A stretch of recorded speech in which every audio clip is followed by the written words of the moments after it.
on, who is extraordinary. You know, for the different positions of secretary of this and secretary of that and all of these great positions, I'd see 5, 6, 7, 8 people. And we had a great transition. We had an amazing team of talent.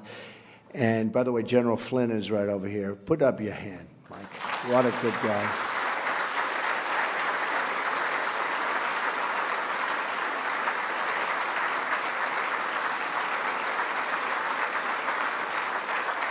And Reince and my whole group. Reince, you know, they don't care about Reince. He's like this political guy that turned out to be a superstar, right? We don't have to talk about Reince. But we did. We had just such a tremendous success. So when I'm interviewing all of these candidates that Reince and his whole group is putting in front, it went very, very quickly. And in this case, went so quickly because I would see 6 or 7 or 8 for Secretary of Agriculture, who we just named the other day, Sonny Perdue, former governor of Georgia, fantastic guy. But I'd see 6, 7, 8 people for a certain position. Everybody wanted it. But I met Mike Pompeo, and it was the only guy I met. I didn't want to meet anybody else. I said, cancel everybody else. Cancel. Now, he was approved essentially, but they're doing little political games with me. You know, he was one of the 3. Now, last night, as you know, General Mattis, fantastic guy, and General Kelly got approved.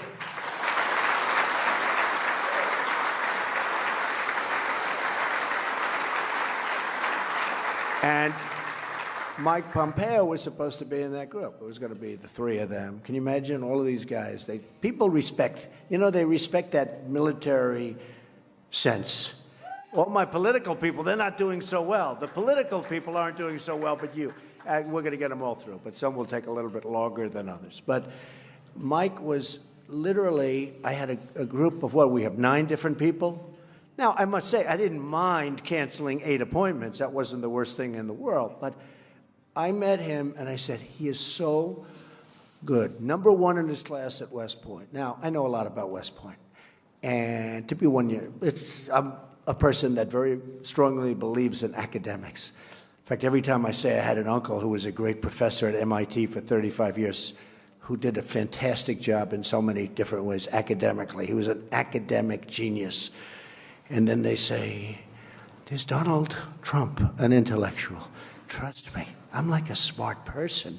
And I recognized immediately. So he was #1 at West Point. And he was also essentially #1 at Harvard Law School.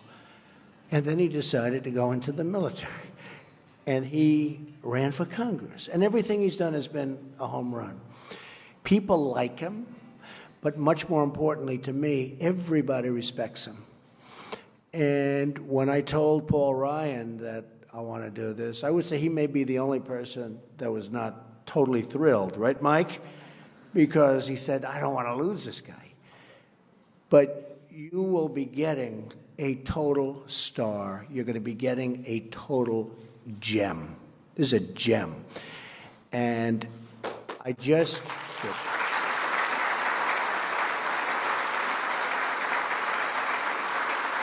You'll see. You'll see. And many of you know him anyway, but you're going to see.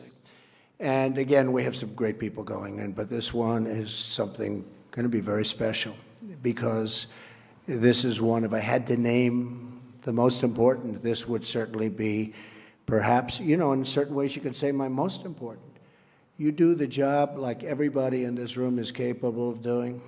There can be, and the generals are wonderful and the fighting is wonderful, but if you give them the right direction, boy, does the fighting become easier. And boy, do we lose so fewer lives and win so quickly. And that's what we have to do. We have to start winning again. You know, when I was young, and when I was, of course, I feel young. I feel like I'm 30, 35, 39. Somebody said, are you young? I said, I think I'm young. You know, I was stopping when we were in the final month of that campaign, 4 stops, 5 stops, 7 stops, speeches in front of 25, 30,000 people, 15,000, 19,000 from stop to stop. I feel young. But when I was young, and I think we're all sort of young, when I was young, we were always winning things in this country. We'd win with trade. We'd win with wars. At a certain age, I remember hearing from one of my instructors, the United States has never lost a war. And then after that, it's like, we haven't won anything. We don't win anymore. The old expression, to the victor belong the spoils. You remember I always used to say, keep the oil. I wasn't a fan of Iraq. I didn't want to go into Iraq. But I will tell you, when we were in, we got out wrong. And I always said, in addition to that, keep the oil. Now, I said it for economic reasons. But if you think about it, Mike, if we kept the oil, you probably wouldn't have ISIS because that's where they made their money in the first place. So we should have kept the oil. But, okay. Maybe you'll have another chance. But the fact is, should have kept the oil. I believe that this group is going to be one of the most important groups in this country toward making us safe, toward making us winners again, toward ending all of the problems. We have so many problems that are interrelated that we don't even think of, but interrelated to the kind of havoc and fear that this sick group of people has caused. So I can only say that I am with you 1,000%. And the reason you're my first stop is that, as you know, I have a running war with the media. They are among the most dishonest human beings on earth. Right?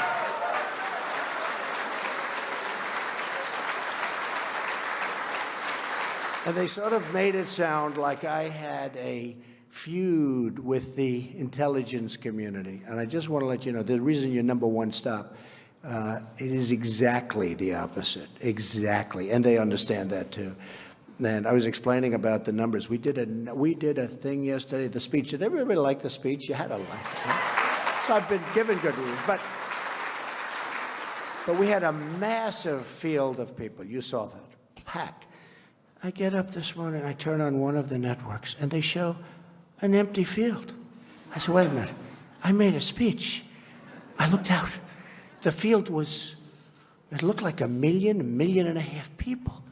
They showed a field where there were practically nobody standing there. And they said, Donald Trump did not draw well. I said, it was almost raining. The rain should have scared him away, but God looked down and he said, we're not going to let it rain on your speech. In fact, when I first started, I said, oh, no. First line, got hit by a couple of drops. And I said, oh, this is too bad, but we'll go right through it. But the truth is that it stopped immediately. It was amazing. And then it became really sunny. Then I walked off, and it poured right after I left. It poured. But, you know, we have something that's amazing because it looked, honestly, it looked like 1.5 million people, whatever it was. But it went all the way back to the Washington Monument. And I turn on the thing, and by mistake, I get this network. And it showed an empty field. And it said we drew 250,000 people. Now, that's not bad, but it's a lie. We had 250,000 people literally around, in the little bowl that we constructed. That was 250,000 people. The rest of the, 20-block area all the way back to the Washington Monument was packed. So we caught them, and we caught them in a beauty, and I think they're going to pay a big price. We had another one yesterday, which was interesting. In the Oval Office, there's a beautiful statue of Dr. Martin Luther King. And I also happen to like Churchill, Winston Churchill. I think most of us like Churchill. Doesn't come from our country, but had a lot to do with it, helped us, real ally. And as you know, Churchill's statue was taken out, the bust. And as you also probably have read, the Prime Minister is coming over to our country very shortly, and they wanted to know whether or not I'd like it back. I'd say absolutely, but in the meantime, we have a bust of Churchill. So a reporter for Time magazine, and I have been on their cover like 14 or 15 times. I think we have the all-time record in the history of Time magazine. Like if Tom Brady's on the cover, it's one time because he won the Super Bowl or something, right? I've been on for 15 times this year. I don't think that's a record, Mike, that can never be broken. Do you agree with that? What do you think? But I will say that they said, it was very interesting, that Donald Trump took down the bust, the statue of Dr. Martin Luther King, and it was right there. But there was a cameraman that was in front of it. So Zeke from Time Magazine writes a story about, I took down. I would never do that because I had great respect for Dr. Martin Luther King. But this is how dishonest the media is. Now, big story, the retraction was like where? What, was it a line, or do they even bother putting it in? So I only like to say that because I love honesty. I like honest reporting. I will tell you, final time, although I will say it when you let in your thousands of other people that have been trying to come in, because I am coming back, we may have to get you a larger room. We may have to get you a larger room. You know? And maybe it'll be built by somebody that knows how to build, and we won't have columns. Do you understand that? We get rid of the columns. But no, I just wanted to really say that I love you. I respect you. There's nobody I respect more. You're going to do a fantastic job, and we're going to start winning again, and you're going to be leading the charge. So thank you all very much. Thank you, beautiful. Thank you all very much. Have a good time. I'll be back. I'll be back. Thank you.